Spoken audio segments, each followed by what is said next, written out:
இந்த தாக்குதல் சம்பவம் நடந்த பொழுது சவுதி அரேபியாவில் இருந்த நம்முடைய மாண்புமிகு பிரதமர் அவர்கள் தங்களது பயண திட்டத்தை குறுக்கிக் கொண்டு உடனடியாக புறப்பட்டார். நேரடியாக பகல்காமுக்கு போகிறார் என்று நாடே எதிர்பார்த்தது. நேரடியாக காஷ்மீருக்கு போகிறார் என்று நாடே எதிர்பார்த்தது. அவர் நேரடியாக பீகாரினுடைய தேர்தல் பேரணிக்கு போனார். எங்கள் இதயங்களில் தேசம் இருக்கிறது, உங்கள் இதயங்களில் தேர்தல் மட்டும்தான் இருக்கிறது என்பதை இந்த நாடு தொடர்ந்து பார்த்து கொண்டிருக்கிறது. அது மட்டுமல்ல, சிறப்பு நாடாளுமன்ற கூட்டத்தொடரை கூட்டுங்கள் என்று மீண்டும் மீண்டும் நாங்கள் கேட்டுக்கொண்டே இருக்கிறோம். பிரதமர் என்ன சொன்னார்? ஜனநாயகத்தின் கோவில் இந்த நாடாளுமன்றம் என்று சொன்னார். சரி, கோயிலுக்கு வாங்க என்று நாங்கள் கூப்பிடுகிறோம். கோவிலுக்கு வர இவ்வளவு பயப்படுகிற ஒரு பிரதமரை நீங்கள் கொண்டிருப்பது சரியா, நியாயமா? ஏன் அதுவும் சிறப்பு வழிபாட்டுக்கு வாருங்கள், சிறப்பு கூட்டத்தொடருக்கு வாருங்கள் என்று மீண்டும் மீண்டும் கேட்கிறோம். இங்கே வராமல் பீகாருக்கு போய் பிரதமர் பேசுகிறார். கற்பனை செய்ய முடியாத தாக்குதலை நாங்கள் நடத்துவோம் என்றார். நாங்கள் எதிர்பார்த்து கொண்டிருந்தோம் கற்பனை செய்ய முடியாத தாக்குதலை நடத்துவார் என்று. நடத்தினார். யார் நடத்தினார்? அமெரிக்க அதிபர் ட்ரம்ப் நடத்தினார். கற்பனையே செய்ய முடியாத ஒரு தாக்குதலை.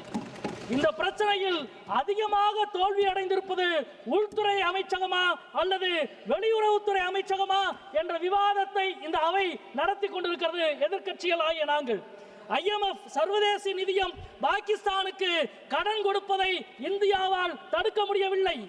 IMF-இனுடைய நிர்வாக குழுவில் 25 நாடுகள் இருக்கிறது. ஒரு நாடு கூட இந்தியாவுக்கு ஆதரவாக வாக்களிக்கவில்லை. உலக அரங்கில் இந்தியாவை தனிமைப்படுத்தி வைத்திருக்கிறீர்கள் நீங்கள் என்பதை இங்கே நாங்கள் சுட்டிக்காட்ட விரும்புகிறோம்.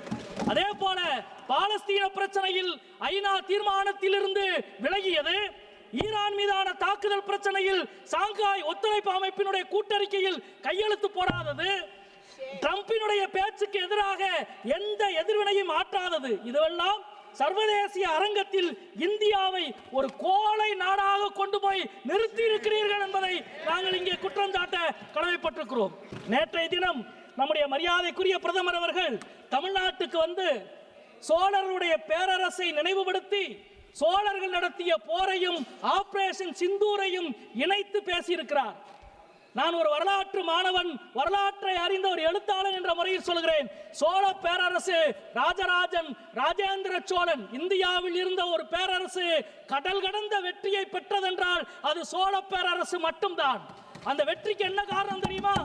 ராஜராஜனோ ராஜேந்திர சோழனோ தான் நடத்திய எல்லா போரையும், தான் ஆரம்பித்த எல்லா போரையும் அவன்தான் முடித்தானே தவிர பக்கத்து நாட்டு மன்னன் முடித்து வைக்கவில்லை.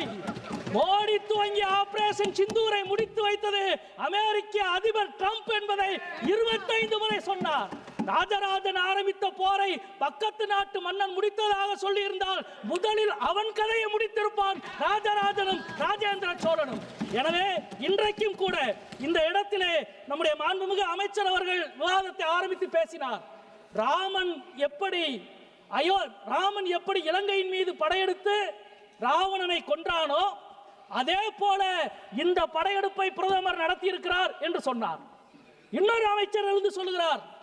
என்ன சொன்னார்? சிசுபாலனுடைய தலையை வெட்டுவதற்கு சுதர்சன சக்கரத்தை கிருஷ்ணன் பயன்படுத்தியதை போல பிரதமர் பயன்படுத்தினார் என்று சொல்கிறார். ராமன், கிருஷ்ணன் போன்ற கடவுள்களை எல்லாம் உங்கள் தோல்விகளை மறைக்க கடவுள்களை இவ்வளவு மலினமாக பயன்படுத்துவது நியாயமா? ஆத்திகவாதிகளின் மனம் புண்படாதா? இந்துக்களின் மனம் புண்படாதா? மிக வேதனையோடு நாங்கள் இங்கே கேட்கிறோம்.